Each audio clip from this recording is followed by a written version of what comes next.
The city of Lagos wakes up before the sun. The roads are already busy. Yellow buses race through traffic as traders prepare for another long day. Across the city, millions of people step out with one dream: to build a better future. Among them is Grace, a young fashion designer with big dreams. Every morning, she opens a small tailoring shop, ready for another day of work. Her shop may be small, but her talent speaks for itself. Customers trust her because she pays attention to every detail. She treats everyone with kindness and always delivers her best. Grace believes that one beautiful design could change her life forever. As evening falls, Grace closes her shop and stops by a nearby market to buy a few groceries before heading home. Waiting for her is her 14-year-old brother, Samuel. Since losing their parents, Grace has become everything to him. The two share a simple meal while talking about Samuel's day at school. His laughter brings a smile to Grace's face. But when Samuel goes to bed, Grace quietly looks around their small apartment. Bills are piling up and business has been slow. She takes a deep breath, smiles to herself, and whispers, "Tomorrow will be better." On the other side of Lagos, the most eligible bachelor Daniel Johnson is finishing another busy day at work. As the only son of billionaire businessman Mr. Johnson, Daniel carries the weight of his family's business on his shoulders. From one meeting to another, his days are filled with contracts, presentations, and endless decisions. Everyone admires his success, but behind the expensive suits and luxury lifestyle is a man searching for something money cannot buy. Daniel walks into his father's office for their final meeting of the day. They discuss business, investments, and the company's future. Then the conversation takes an unexpected turn. Mr. Johnson tells Daniel it's time to get married. The woman he has chosen is Victoria, the daughter of one of Lagos's wealthiest families. Daniel respectfully refuses. He admits that he has nothing against Victoria, but he cannot marry someone he doesn't love. His father remains firm. "Love can come later," he says. "A strong family and a successful future are more important." Before Daniel leaves, his father gives him one last instruction: "Be home tonight. Victoria and her family are joining us for dinner." Daniel leaves the office frustrated. For the first time, work is no longer the biggest problem on his mind. Back at her shop, Grace is putting the finishing touches on a beautiful evening gown when her phone suddenly rings. Her client has urgent news. The fashion show has been moved forward and the dress must be delivered immediately. Without wasting a second, Grace carefully packs the gown, locks her shop, and rushes outside. She climbs onto an Okada, hoping to beat the heavy Lagos traffic before it's too late. She has no idea. One wrong address is about to change her life forever. Grace holds the garment bag tightly as the Okada rider weaves through the busy streets of Lagos. Time is running out. A client is expecting the dress and she cannot afford to be late. After several minutes, the rider stops in front of the address she was given. Grace looks around in confusion. This doesn't look like the venue for a fashion show. She checks the address on her phone again. Then she realizes the mistake. Grace begins searching for another way to reach the hotel. Cars speed past without stopping.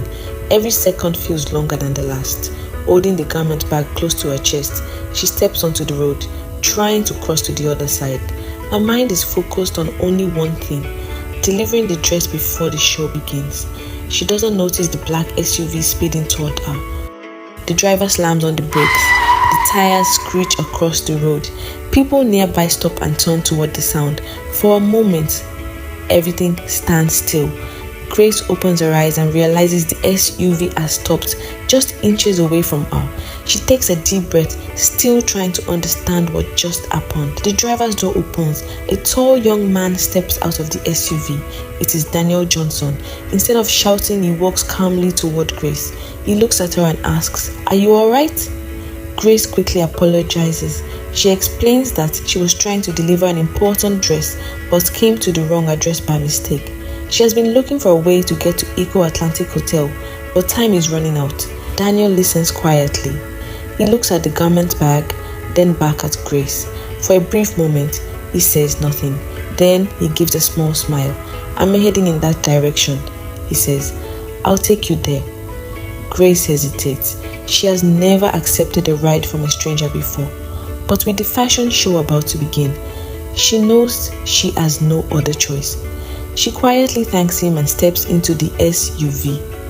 As the car pulls away, neither of them realizes that this unexpected meeting is about to change both their lives forever. As Daniel drives through the busy streets of Lagos, his phone suddenly rings.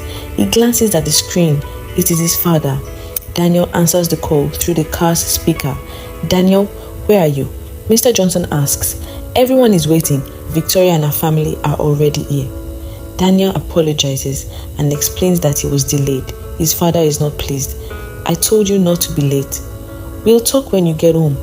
The call ends. The smile on Daniel's face disappears. The car becomes quiet. Sensing the sudden change in his mood, Grace looks out the window and says nothing. After a few moments, Daniel reaches for the radio and turns on the music. A soft highlife song fills the car. To Daniel's surprise, Grace quietly begins to sing along. Daniel smiles. "You know this song?" he asks. Grace laughs. "It's one of my favorites." Daniel laughs too. "I've been listening to it since I was a child." For the first time that day, the tension disappears. The journey continues with laughter instead of silence. They talk about music, about growing up in Lagos, about dreams, and about the little things that make life beautiful. Grace tells Daniel about her fashion business and how she hopes to own a famous fashion house one day. Daniel listens carefully. He admires her determination. Grace notices that behind Daniel's expensive suit is someone who is humble and easy to talk to. Without realizing it, the two strangers begin to enjoy each other's company. Before they know it, they arrive at Echo Atlantic Hotel. Grace quickly thanks Daniel for helping her.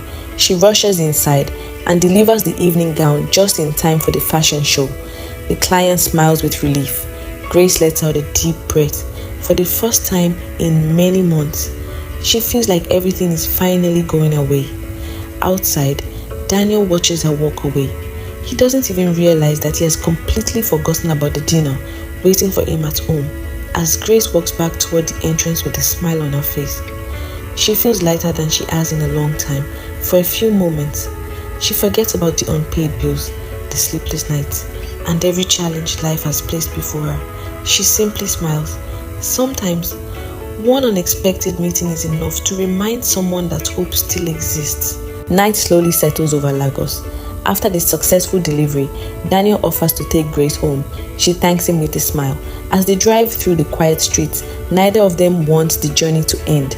Soon, they arrive at a junction not far from Grace's neighborhood. She points ahead. "You can stop here. My house is just a short walk from here." Daniel parks the SUV by the roadside. Grace thanks him once again for everything. Before closing the door, they exchange one last smile. She waves goodbye. Daniel waves back. Then he watches as Grace disappears into the narrow street leading to her home. Daniel turns the car around and heads for home. As he drives through the city, memories of the day replay in his mind. Grace's laughter, her kindness, and the way she sang along to the music. Without realizing it, he smiles all the way home. Grace walks home with a smile she cannot hide. The cool evening breeze brushes against her face as she thinks about everything that happened that day. Just a few hours ago, she was worried about delivering a dress on time. Now, she finds herself smiling because of a stranger she had only just met. For the first time in a long while, her problems don't seem so heavy. The moment Daniel steps into the Johnson mansion, the atmosphere changes. His father is waiting.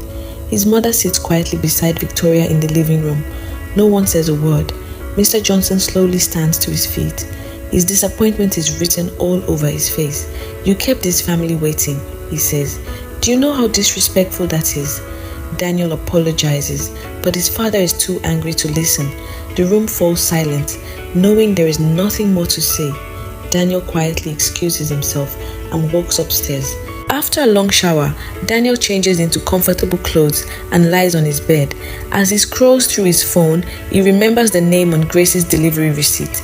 Curious, he searches for her fashion business online. Within seconds, he finds her website. He looks through photos of the beautiful outfits she has designed. Then he notices links to her Instagram and TikTok pages. A smile slowly appears on his face. He pauses on one of her posts. Without realizing it, he begins replaying the day's memories in his mind. For the first time in a very long time, work is no longer the only thing occupying his thoughts. Not far away, Grace has also finished preparing for bed. She lies quietly on a small bed, staring at the ceiling with a gentle smile. The events of the day feel almost unbelievable. She never imagined that one wrong address would lead her to someone like Daniel. She closes her eyes, still smiling. Tonight, Daniel and Grace go to sleep without knowing that this chance meeting is only the beginning. If you enjoy this story, please comment, like, and share. See you in the next episode.